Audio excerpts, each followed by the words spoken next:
Many of you, depending on where you live, know that Santa Claus lives in the North Pole. You know that he dresses in a white fur-cuffed red suit. You know that he is chubby, jolly, friendly, gift-oriented, energetic, benevolent, gentle, does not discriminate on the basis of economic status, loves children and can't get enough cookies. But how do you know that this is how Santa Claus is? Have you met him personally? Have you spent time with him? Who have you adopted your idea of Santa Claus and thus what to expect from him from? What if you met Santa Claus and spent time with Santa Claus and the reality of him was much different than what you had assumed? Imagine that Santa's ability to deliver all those presents across the entire globe depended on the fact that he has what many people would call a type A personality. Imagine that you found out that he rarely ever sat still because he was a workaholic who had a constant sense of urgency. And imagine that he was a perfectionist who reveled in competition, who did really great under pressure. How about driven by achievement, totally impatient, has a domineering attitude, demands a high level of perfection from everything around him, including his elves, and loses his temper when they don't rise to that standard? How would this change the way that you thought, and more importantly, the way that you felt about Santa? Most people, if this is the version of him that they met as reality, as opposed to the idea they have in their head, they would go through a process of disillusionment. There would be a sense of letdown and disappointment. Maybe you would think the real Santa is not how Santa should be. The real Santa would fall short of positive expectation because you would have discovered that he is not as good as you imagined him to be. What happened in this example is a dismantling of a positive fantasy overlay. An overlay, of course, being an idea that has been projected over the top of something so as to disguise what is real about it. It's an idea that is projected onto something that hides the actuality.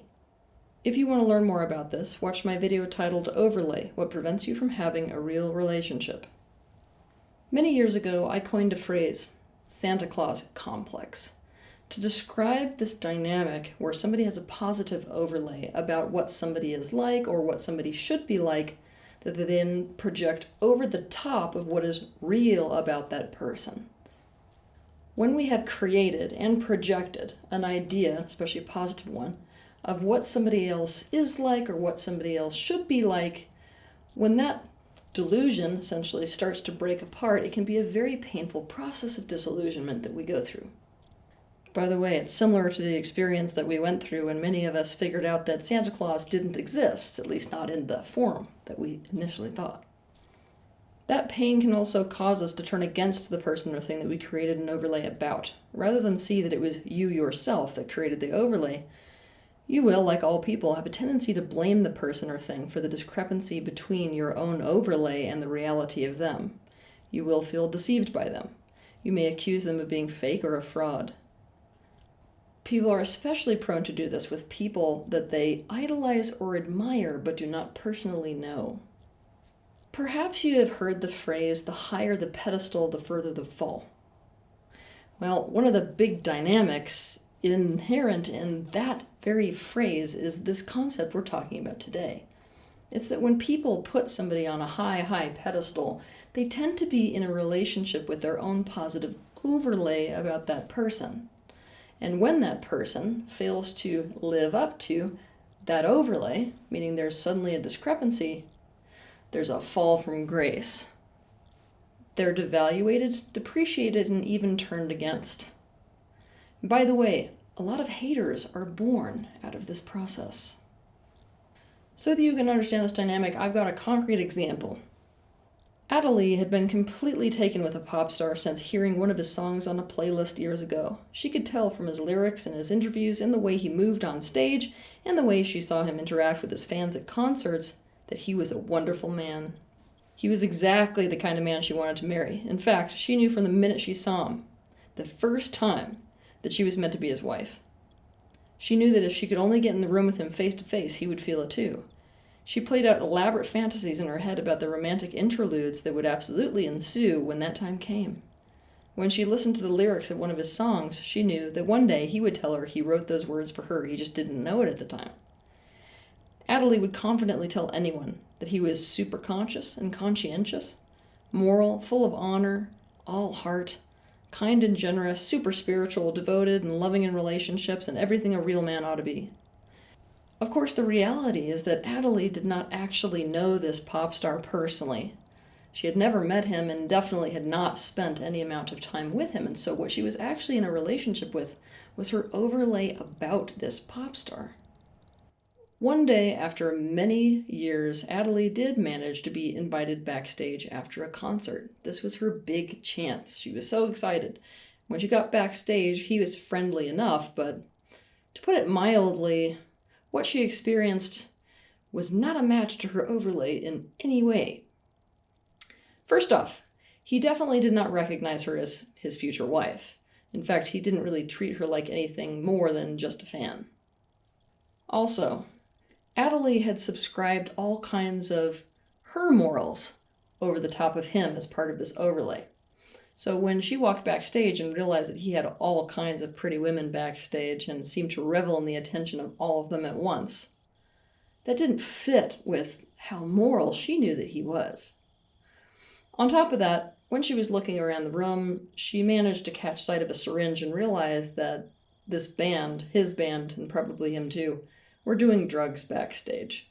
That also didn't fit in with how moral she just knew he was, or thought he was. The interaction definitely did not fit in with her idea of what a good man should be like, and her dream of them together was now in ruins. She slipped into an anxious depression. She decided that he was a fraud. She had dedicated years to the thought of him and their life together in the future. Because of this, she felt taken advantage of by him and misled, even though they had never met. Keep in mind that even now, Adderley still does not really know him at this point. Instead, she slipped out of that positive overlay right into another overlay, this time a null-negative one.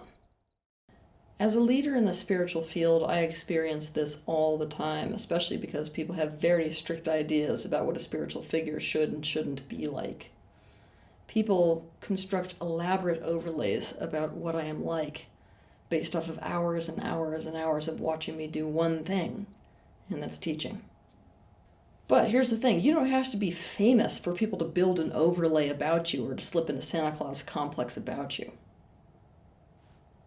You don't have to even have fame involved as an element. We run the risk of falling into Santa Claus Complex whenever we create a positive overlay about anyone. The disappointment we feel when we meet someone in person versus what we saw in their dating profile online is an example of this. Actually, the entire beginning of a relationship can be like this.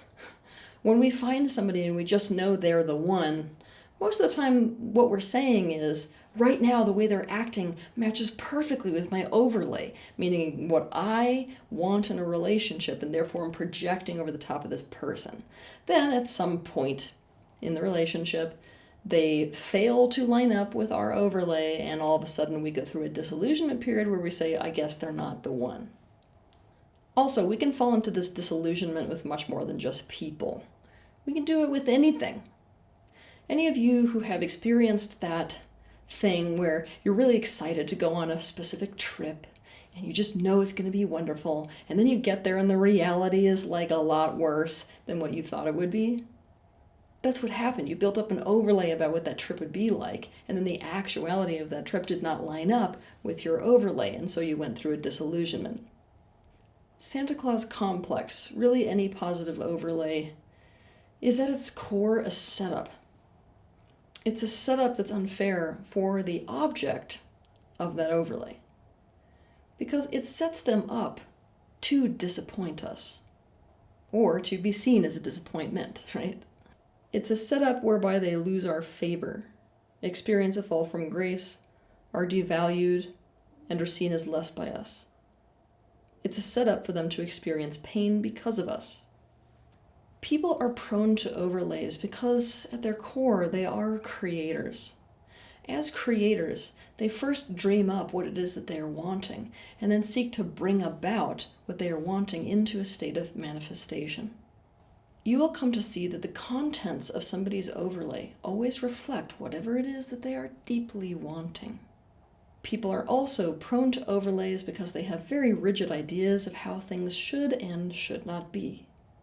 And you will find that the contents of somebody's overlay always reflect how they think someone or something should be. If you have a positive expectation of someone or something, you run the risk of having built an overlay. The contents of this overlay represent what you want and how you think they or it should be. This means you are projecting rather than perceiving reality. Wipe the mental slate clean of expectations. Instead, intend to be open and curious and question your shoulds. And remember, no one can compete with an idea that someone has of them in their own head, be it good or bad. Have a good week. If you liked this video, be sure to hit the like button, subscribe to my channel, and consider sharing this video with your friends. You can also click on the bell icon to be notified of the next time that I post a video. I want to thank you personally for the bravery that you have to step into awareness. I'll see you in the next video.